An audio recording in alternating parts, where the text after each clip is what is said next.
Bom dia a todos, bom dia a todas, bom dia para você que nos assiste pela TV UFMA no Maranhão e pela Pop TV em Sobradinho e Porto Alegre. Sejam todos muito bem-vindos e bem-vindas a mais um ICL Mercado Investimentos. E hoje a gente tem um assunto muito importante para tratar com vocês, porque não só a gente vai falar das expectativas para o pronunciamento do Fernando Haddad ontem, como isso já mexeu com as expectativas do mercado, o próprio pronunciamento, os pontos fortes, os pontos fracos, e vamos falar dos principais detalhes da coletiva hoje. Então a gente tem praticamente um assunto, só que a gente vai destrinchar esse assunto com vocês, vamos tentar abordar os principais aspectos e os principais impactos de tudo isso. Mas antes eu vou dar bom dia para o André. Bom dia, André, como você está? Bom dia, Débora, bom dia a todos os nossos telespectadores. Hoje é dia que a gente vai passar bem a limpa aí todo o pronunciamento do Haddad, vamos falar aí do corte de gastos, que o mercado tá bravo, vamos explicar por que o mercado tá bravo, talvez porque não foi só no lombo dos mais pobres que veio esse pacote de cortes. Vamos falar também de toda a repercussão que está tendo isso, vamos falar também da questão da isenção do imposto de renda aí, vamos falar então de tudo que a gente viu desde ontem às 8h30 da noite com o pronunciamento do Haddad e também tudo que a gente ouviu na coletiva do Haddad e demais ministros, né? Mas a gente vai passar rapidinho aí pela agenda do dia para vocês saberem o que mais vai acontecer no dia de hoje. Não temos agenda. A gente não tem agenda hoje? Não temos agenda, mas eu conto para vocês. Olha, teve pronunciamento da Haddad às 8 horas, saiu confiança dos serviços, confiança do consumidor. Hoje é feriado nos Estados Unidos, então a agenda está um pouco mais esvaziada por conta do feriado de Ação de Graças. Inclusive, esse é um ponto bem interessante. Quando a gente for falar do nosso giro de mercado, vocês vão ver que o dólar está com uma volatilidade super alta hoje. E é um dia que a gente não tem a referência de Nova York, a gente não tem a referência dos Estados Unidos, porque o mercado está fechado lá. Então, todo o movimento que está acontecendo hoje é por conta do nosso cenário doméstico. Então, já vamos começar explicando todo esse imbróglio, né, André? Vamos começar, então. O dólar está lá nas alturas, né? Bolsa caindo, porque o Haddad fez o pronunciamento, né? A gente tem um trechinho do pronunciamento do Haddad para passar agora. Vamos colocar aqui, então. Por isso que estamos adotando as medidas necessárias para proteger a nossa economia. Com isso, garantiremos estabilidade e eficiência. E asseguraremos que os avanços conquistados sejam protegidos e ampliados. Já devolvemos ao trabalhador e à trabalhadora o ganho real no salário mínimo. Esse direito, esquecido pelo governo anterior, retornou com o presidente Lula. E com as novas regras propostas, o salário mínimo continuará subindo acima da inflação, de forma sustentável e dentro da nova regra fiscal. Para garantir que as políticas públicas cheguem a quem realmente necessita, nós vamos aperfeiçoar os mecanismos de controle que foram desmontados no período anterior. Fraudes e distorções atrasam o atendimento a quem mais precisa. Para as aposentadorias militares, nós vamos promover mais igualdade, com a instituição de uma idade mínima para a reserva e a limitação de transferência de pensões, além de outros ajustes. São mudanças justas e necessárias. Para atender as famílias que mais precisam, o abono salarial será assegurado a quem ganha até R$ 2.640. Esse valor será corrigido pela inflação nos próximos anos e se tornará permanente quando corresponder a um salário mínimo e meio. As medidas também combatem privilégios incompatíveis com o princípio da igualdade. Vamos corrigir excessos e garantir que todos os agentes públicos estejam sujeitos ao teto constitucional. Juntos, com o Supremo Tribunal Federal e o Congresso Nacional, aprimoramos as regras do orçamento. O montante global das emendas parlamentares crescerá abaixo do limite das regras fiscais. Além disso, 50% das emendas das comissões do Congresso passarão a ir obrigatoriamente para a saúde pública, reforçando o SUS. Essas medidas que mencionei vão gerar uma economia de 70 bilhões de reais nos próximos 2 anos e consolidam o compromisso deste governo com a sustentabilidade fiscal do país. Para garantir os resultados que esperamos, em caso de déficit primário, ficará proibida a criação, ampliação ou prorrogação de benefícios tributários. Combater a inflação, reduzir o custo da dívida pública e ter juros mais baixos é parte central do nosso olhar humanista sobre a economia. O Brasil de hoje não é mais o Brasil que fechava os olhos para as desigualdades e para as dificuldades da nossa gente. Quem ganha mais deve contribuir mais, permitindo que possamos investir em áreas que transformam a vida das pessoas. Reafirmamos, portanto, nosso compromisso com as famílias brasileiras, proteger o emprego, aumentar o poder de compra e assegurar o crescimento sustentável da economia. Exatamente por isso, anunciamos hoje também a maior reforma da renda de nossa história, honrando os compromissos assumidos pelo presidente Lula. Com a aprovação da reforma da renda, uma parte importante da classe média, que ganha até R$5.000 por mês, não pagará mais imposto de renda. É o Brasil justo, com menos imposto e mais dinheiro no bolso para investir no seu pequeno negócio, impulsionar o comércio do seu bairro e ajudar a sua cidade a crescer. A nova medida não trará impacto fiscal, ou seja, não aumentará os gastos do governo. Porque quem tem renda superior a R$50.000 por mês pagará um pouco mais. Tudo sem excessos e respeitando. Vamos lá, gente. Vamos primeiro falar, eu acho que é importante a gente falar com vocês sobre o impacto que isso teve ontem. Porque o pronunciamento foi às 8h30 da noite, certo? Só que o mercado fecha antes disso. E ontem a gente já viu uma reação bem exagerada do nosso mercado financeiro em relação ao vídeo, né, que a gente está vendo, porque em tese esse vídeo foi vazado, alguma parte dele foi vazada antes do fechamento do mercado, e o mercado já começou a reagir em relação à isenção do imposto de renda de R$5.000, mesmo que isso tivesse uma compensação por quem ganha lá mais de 50, 100 mil reais ali que tem as faixas, né? Então, o mercado já começou a reagir mal. E aqui eu quero colocar um ponto. Hoje na coletiva, o Haddad deu o número ali do pacote fiscal. Ele vai ser, sim, em torno de 70 bilhões, que era quase o teto da projeção do mercado financeiro. O mercado financeiro estava esperando o ajuste fiscal de 70 bilhões. O corte de gastos, o pacote de cortes era colocado ali no patamar de 70 bilhões. E esses 70 bilhões foram falados na coletiva. A gente vai falar bastante da coletiva daqui a pouco, mas esses 70 bilhões foram mencionados, só que não da forma que o mercado financeiro esperava. Então, o mercado financeiro teve uma certa decepção, frustração, porque ele queria que fosse no social, na saúde, na educação, nos benefícios sociais, com possíveis não reajustes acima da inflação, que essa esfera da população e essa esfera da nossa economia fosse afetada pelo corte de gastos e não o restante. Só que outras coisas foram colocadas nesse pacote e a expectativa, antes mesmo do pronunciamento acontecer, como teve ali um possível vazamento de um pedaço do vídeo, o mercado já estava reagindo e reagindo muito mal. Hoje continua reagindo mal, a gente vai falar daqui a pouquinho, mas o dólar subiu ontem para 5,92 na máxima e nossa bolsa caiu mais de 1%. Não só por fatores, porque ia ter feriado nos Estados Unidos, as bolsas de Nova York também estavam ruins, mas a gente teve todo o impacto vindo dessa expectativa pelo pronunciamento. Ou seja, não basta ser os 70 bilhões que o mercado queria, tinha que ser os 70 bilhões da forma que o mercado queria.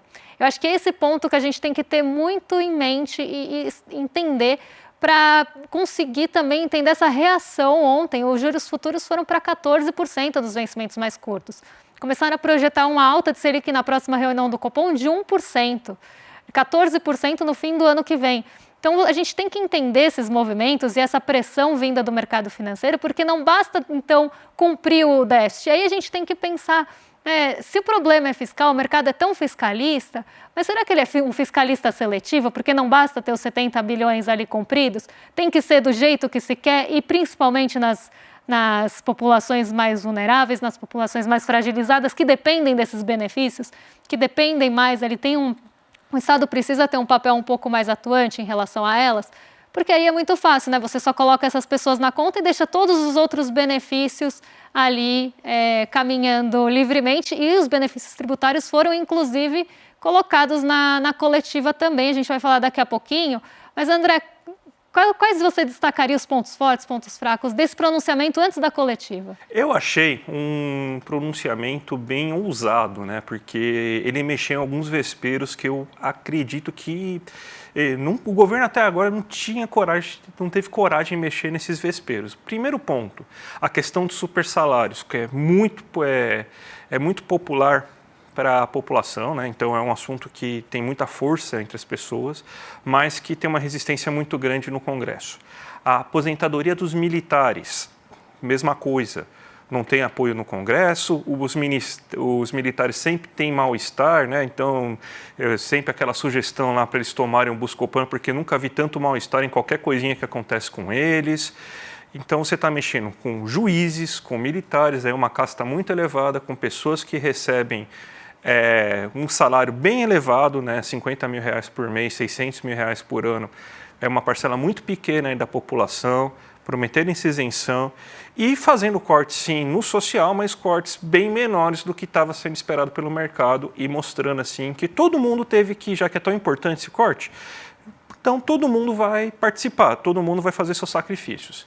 E por causa disso que o mercado não gostou, porque ele já vinha falando assim, problemas estruturais de crescimento, né? Então já era a senha para falar, eu quero corte no social, eu quero que você desvincule saúde e educação, eu quero que você acabe com o aumento real do salário mínimo, eu quero que você reduza o BPC, eu quero que você reduza abono, seguro-desemprego. Então ele queria isso, mas não teve só isso, aliás, bem menos do que isso. O que teve foi que os trabalhadores vão ser prejudicados um pouco, sim, a gente vai até mostrar na questão dos salários, mas os juízes, a elite do funcionalismo público, os militares, a Faria Lima, porque vai ter que complementar aí o imposto de renda para quem ganha acima de 50 mil reais por mês, vão sim ter que também contribuir com isso, e isso aí azedou o mercado, porque ele pensou que mais uma vez seria só os mais pobres que iriam pagar a conta, mas agora está mais distribuída, Débora. E, André, você falou um ponto bem importante, eu acho, quando você fala ali, os juízes e tal. O Haddad, ele falou bastante dos supersalários e falou de uma forma geral de coisas que excedem ali. Muitas vezes acabam, inclusive, estourando orçamento, mas coisas que excedem, por exemplo, tetos constitucionais dos supersalários. Isso tudo vai ser discutido. Quem tem ali uma renda muito maior do que a média da população brasileira tem que ser colocado na conta de uma forma diferente.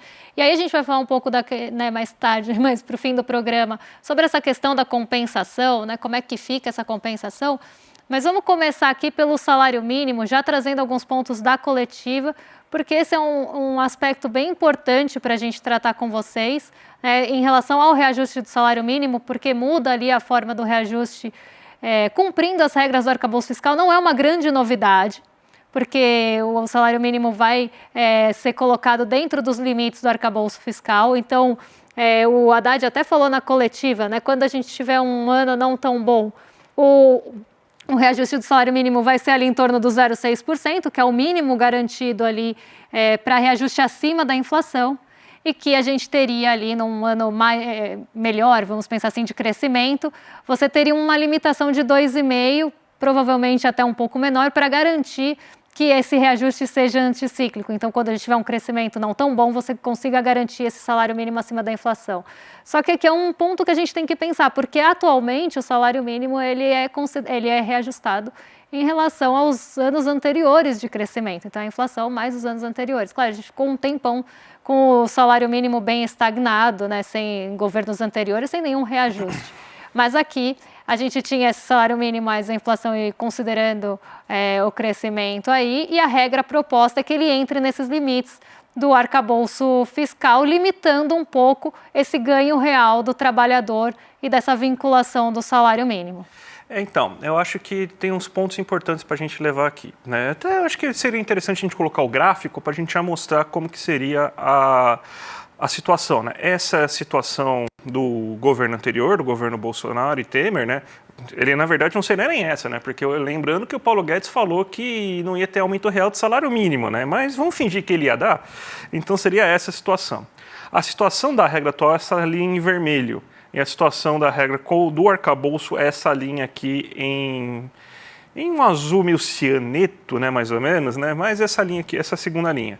Ou seja, fica claro que vai ter no médio e longo prazo assim uma queda de renda, vai ter vamos dizer assim, o salário mínimo não vai ser tão bom assim para fazer o que ele faz hoje, né, que é você impulsionar a economia dando ganho real expressivo para o trabalhador. Está garantindo sim um aumento real. O menos mal que você deixa garantido um aumento real, não é o aumento real que a gente via nos últimos anos, aí, na verdade, que a gente via nos governos do PT, porque nos últimos anos aí não tinha aumento real, o aumento real do Temer era de 0,2%, tá? Então isso daí não dá nem para chamar de aumento real, na verdade, mas a verdade é que você teve, então essa é uma das parcelas que a classe trabalhadora vai ter que pagar. Então, vamos dizer assim, entre os prejudicados, assim,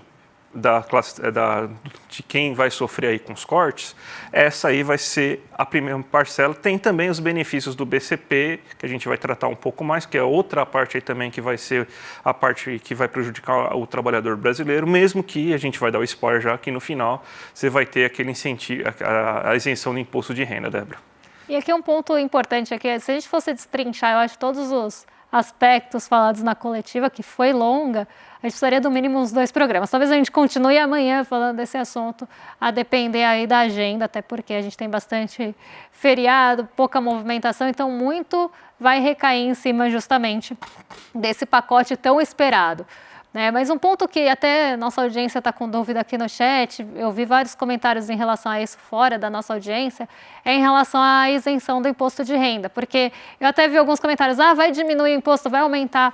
O Haddad ele foi bem até direto falando sobre isso, não vai aumentar ou diminuir o imposto.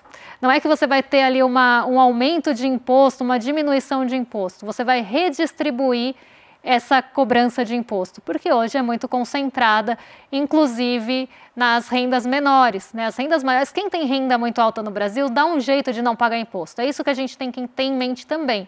Se você tem uma renda alta aqui no Brasil, você distribui dividendos, você tem um prolabore baixo para pagar pouco imposto de renda, você consegue ter mecanismos que façam com que você fuja do imposto de renda na pessoa física, porque em tese você pagou na jurídica. Então, você tem toda essa constituição de base tributária, que acaba recaindo mais sobre as rendas menores. E a isenção de 5 mil, ela seria compensada, não é que vai aumentar o imposto, diminuir o imposto. Você vai dar isenção para uma faixa maior, até 5 mil, vai ter uma nova progressão tributária a partir daí, por isso que o Haddad fala dos 7 mil, porque aí sim a gente vai ter uma progressão das alíquotas.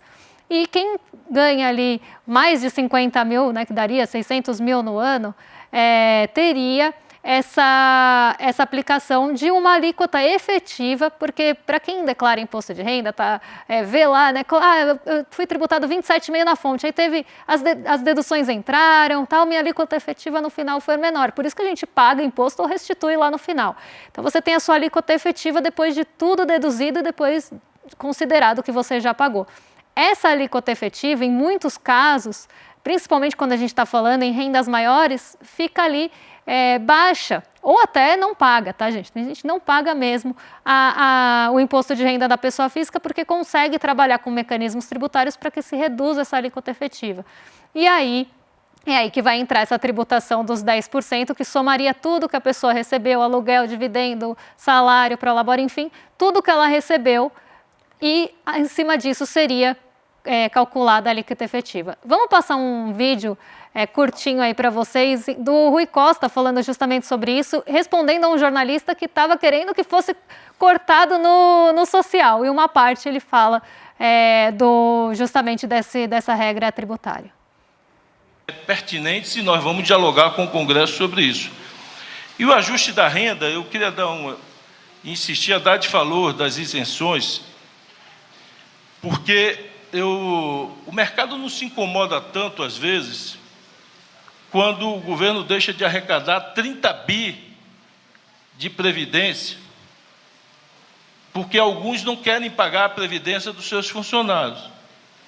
E eu digo aqui, com certeza, tem uma audiência grande, a quem está nos ouvindo, você mora num prédio, num edifício ou num conjunto de casas, você paga um condomínio. Toda vez que alguns disseram, eu não quero pagar minha taxa de condomínio, só quero pagar metade, ou eu não quero pagar nada, quem mora nesse prédio, e você sabe o que eu estou dizendo, porque muitas vezes quando alguma pessoa não paga o condomínio, você tem que aumentar a taxa dos que pagam para compensar, para o elevador não parar, para a luz do corredor não vai pagar, para o prédio não ficar sem água, alguns têm que pagar. E o que nós estamos fazendo hoje é porque quem mora na cobertura, com piscina, não estava pagando nada, ou estava pagando muito pouco. E quem mora no primeiro andar estava pagando sozinho a conta. Todos vocês são jornalistas. Todos vocês têm 100% aqui, a incidência muito além de 10% de imposto sobre a renda de vocês.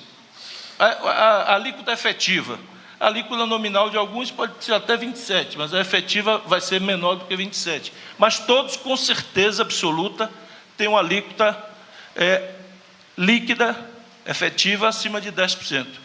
Por que alguém que ganha 5 milhões por mês não pode pagar 10% da renda? Isso o mercado toma com surpresa. Alguém que ganha 10 milhões por mês ou por ano não pode pagar 10% de contribuição para o país, tem que usar o que se chama de engenharia tributária para buscar brechas na lei e não pagar nada contra aquele que ganha um assalariado, carteira assinada, ou PJ que seja, que trabalha nos jornais, que trabalha como advogado, como médico, seja lá quem for, está pagando.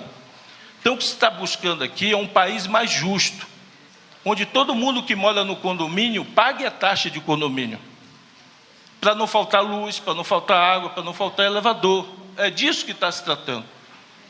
Porque quem mora no primeiro andar está pagando sozinho a taxa do condomínio de quem mora na cobertura com piscina. Então, o que se está buscando é, ao mesmo tempo, se pede compreensão de quem ganha salário mínimo. Muito boa fala, né? Então, é por isso que o mercado ficou bravo, né? Porque o mercado trabalha para o pessoal da cobertura com piscina e ele quer que o ajuste seja só no lombo do primeiro andar, né? Então, é isso que o mercado deseja. O mercado, ele estava cobrando isso e estava deixando bem claro. E deixou claro hoje que ele não gostou do ajuste, né? Eu, como sempre, venho para cá ouvindo aquelas grandes opiniões de um monte de gente aí, né, falando, aqueles belos analistas de mercado. Teve até hoje ex-ministro aí que pulou de lado para comentar isso em uma rádio famosa aqui de São Paulo, aqui, pra você ver o nível aí de desespero que os caras estavam tendo aí para falar dessa coisa, né? Então, eles estão bravos, estão falando, insustentável, porque isso aí a gente gera dúvida sobre a sustentabilidade do corte e tudo mais. Eles não gostaram. A grande questão, André, eu acho que as pessoas não querem abrir mão dos seus benefícios. Ninguém quer abrir mão. Todo mundo quer corte de gasto, mas ninguém quer abrir mão. Então, a pessoa que hoje faz mecanismos tributários, como falou aí o Rui Costa, não quer ter que pagar 10%, porque hoje ele paga zero ou paga muito pouco, ele não quer pagar 10%. O agro não quer que os benefícios tributários dele sejam cortados em caso de déficit primário. Ninguém quer que volte a reonerar a folha de pagamento. As pessoas estão muito confortáveis com os benefícios delas. E ninguém quer abrir mão disso para contribuir para o país de uma forma mais equitária, eu diria. Porque hoje a carga tributária ela pesa muito no assalariado, porque se a gente for pensar, a isenção ela não é ali atualizada há muito tempo, gente. Isso está sendo discutido há muito tempo, não é de hoje, não é uma discussão do Haddad. Isso é discutido há anos, porque a tabela tributária não acompanhou a inflação. Então, é até estranho a gente estar discutindo ou não se 5 mil é passível de isenção, se isso é possível. E aí sim, né, a gente tem toda essa discussão e toda a carga ali nas pessoas que ganham menos renda. Não só pelos impostos diretos, impostos de renda, como no consumo. Se eu tenho uma renda menor e outra pessoa tem uma renda maior e a gente compra o mesmo bem, a gente está pagando o mesmo imposto naquele bem, se a gente for pensar, grosso modo. Então, a pessoa ela é penalizada quase 2 vezes, né? Penalizada assim, ela é tributada de uma carga mais pesada 2 vezes, enquanto a pessoa mais rica, a pessoa com uma renda maior, ela está sendo aliviada por todos os pontos que ela consegue. E aí ninguém quer abrir mão do benefício. Eu acho que esse é um ponto. Quando a gente fala de mecanismos tributários, quando a gente sai ali, quase 99% das empresas brasileiras são do Simples. Mas a gente tem outras formas de tributação na pessoa jurídica também, o lucro presumido e o lucro real. Se a gente vai para o lucro real, são feitos N mecanismos tributários para que a empresa tenha uma base de cálculo maior. Uma delas muito discutida já também pelo ministro, que é os juros sobre capital próprio, que existem lá dos nossos anos 80, quando a gente tinha que pagar ali um juro sobre o capital próprio por conta da inflação. Isso se perpetuou e ninguém consegue tirar, e para quem não sabe, os juros sobre capital próprio, eles são colocados como uma despesa na empresa. Então é como se ele tivesse uma despesa. Uma despesa reduz o lucro tributável. Em cima desse lucro tributável, aí sim são cobrados os impostos da pessoa jurídica. Esses juros sobre capital próprio, ninguém quer abrir mão, porque ele é uma despesa que acaba diminuindo a base tributária, e quem normalmente se beneficia de juros sobre capital próprio? Quem faz lucro, quem tem a tributação pelo lucro real. Quem tem tributação pelo lucro real? Ou é empresa muito grande, ou é do setor financeiro. Então a gente está falando de benefícios que existem dentro do nosso Brasilzão aqui, que ninguém quer mexer, ninguém quer abrir mão. E aí quando você coloca isso com uma possibilidade, então um dos pontos falados na coletiva foi justamente ali o benefício tributário, né? Eu acho que a planilha veio, naquela famosa planilha de quem recebe, quanto recebe, veio um excelente momento, e não foi à toa, eu acho que foi estratégico inclusive, porque agora a gente conhece quem recebe, quanto recebe por cada benefício, e isso pode ali inclusive cair por terra caso a gente tenha déficit. Então, num caso de déficit, onde a gente pode começar a olhar para pagar essa conta, né, como normalmente se fala? No benefício tributário. Mas aí, será que alguém vai querer abrir mão? Essa é a questão, né? Quando está no lombo do outro, do mais pobre, do mais frágil, aí tudo bem. Mas no meu não, né? Isso daí é outro ponto maravilhoso, né? Não sei se a gente vai discutir isso com mais profundidade hoje, é justamente isso, né? Vocês não são tão fiscalistas, vocês não querem tanto assim que as contas estejam no azul, que a gente tenha, então, sempre superávit, então tem que ter déficit zero para mostrar que o governo é eficiente. Beleza, então tá. Se a gente tiver algum problema de arrecadação, alguma coisa que faça a gente sair fora da meta, não tem problema, a gente reonera alguns setores da economia aí para cobrir esses rombos. Aí o mercado chiou, né? Como assim não vai matar o pobre para cobrir o déficit da economia? Não, gente, não é vocês que vão ter. Vocês não querem? Então contribuam também. Eu acho maravilhoso. Um ponto polêmico, que eu acho que é até bom a gente explicar aqui também, é a questão do BPC, do Bolsa Família, porque a gente vai ter mudanças. A gente tem até uma arte aqui para ilustrar, né? Que na verdade você vai ter algumas atualizações na relação do BPC, né? E do Bolsa Família, mas seria mais assim uma questão assim de evitar fraude. A gente está tendo, principalmente no caso do BPC, uma verdadeira indústria de liminares aí para conseguir BPC, né? É que nem a história do carro para PCD, né? Que aí você consegue aqueles descontos, aquelas tributações, aquelas isenções tributárias lá. Aí todo mundo arranja um laudo para falar que tem direito, porque tem uma dorzinha no joelho, porque o tornozelo está meio ruim e tal, e consegue pegar esse benefício, né? O BPC está sendo quase que a mesma coisa agora. Estão arranjando o laudo, tem empresas, tem advogados que são especialistas nisso, subiu em mais de 30% em um período muito curto de tempo. Então você tem que evitar fraudes. E a gente sabe que tem fraude no Bolsa Família, que tem membro de seitas aí muito importantes aí, né? Muito bolsonarista, gente que quer abrir partida aí, que já recebeu o Bolsa Família aí. Então você tem um monte de gente que recebe indevidamente esse benefício. Então você fazer uma limpa aí dessas pessoas que façam isso, eu acho muito importante. Então, eu achei interessante você tentar fazer, então, uma limpa para ver quem merece de fato esses benefícios do que você fazer um corte de fato, né? Mesmo a gente sabe que algumas pessoas vão acabar sendo injustiçadas. Infelizmente, é assim que funciona, mas tem que acabar com umas certas mamatas, né? E, geralmente, quem está fazendo essas sacanagens aí é rico, né? Vamos falar a verdade. Não precisa, né? Eu acho que esse é um ponto importante. O BPC hoje ele tem ali aquela concessão por liminar, né? Aquelas liminares que acabam até não passando muitas vezes por perícia. Então, assim, é quase uma coisa por via judicial. Você consegue o BPC por uma via judicial. E aí não necessariamente aquela pessoa tem a necessidade, ela vai por esse caminho para conseguir receber esse benefício que ela não teria necessidade, por essa via ela consegue. E aí muito foi falado disso na coletiva. Não vai ser, por exemplo, uma redução de valor, né, ou uma não atualização do valor, um ganho real. Não é isso que está sendo discutido. É justamente fazer com que a gente tenha entregue o BPC ou Bolsa Família para quem realmente precisa do BPC e do Bolsa Família. E com isso você teria ali uma redução do peso orçamentário. Até um ponto trazido pela coletiva é que o BPC estourou o orçamento justamente por conta dessas concessões que cresceram muito e essas concessões via judicial. Então esse é um ponto bem importante, eu achei bem importante isso ser trazido e não só olhar para a atualização ou não do BPC como estava sendo discutido, né? Porque o que o mercado estava colocando como meta é que o BPC não fosse reajustado de forma real, acima da inflação. E o Bolsa Família a mesma coisa, né? Isso foi muito discutido e o que foi colocado então vamos fazer biometria, vamos atualizar o cadastro das pessoas para receber o Bolsa Família realmente quem precisa. Porque, na verdade, benefício social é para quem precisa. Se você está recebendo indevidamente, você está fazendo errado, ponto, acabou. Então, exatamente. Mas o mercado queria, na verdade, que fizesse corte, que fizesse reajuste. Não vai ser mercado.